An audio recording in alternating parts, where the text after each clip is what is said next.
years later, this book fell into the hands of Bob Proctor, setting in motion a certain chain of events that would ultimately impact millions of lives.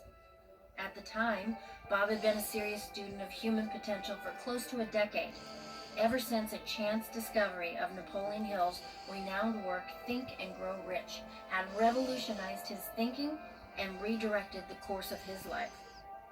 Bob had been studying the great Earl Nightingale's material since shortly after Earl began recording his philosophy, and was at that very moment fulfilling the goal he had set of working side by side with Earl and his partner Lloyd Conant at the Nightingale Conant headquarters in Chicago. But nothing he had studied or experienced could have prepared Bob for the new dimension he was about to step into.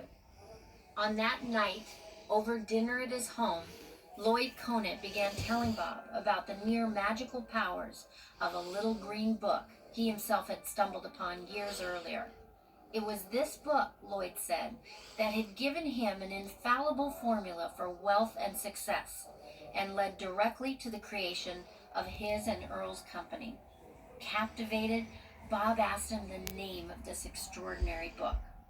The Science of Getting Rich, Lloyd told him, and proceeded to hand Bob his very own copy. From that moment on, his life was never the same.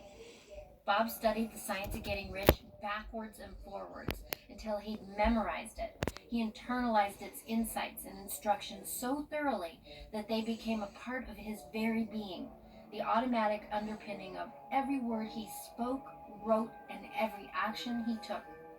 The results astounded him, and soon he began sharing this book's wisdom and his radically unique system for implementing it with others.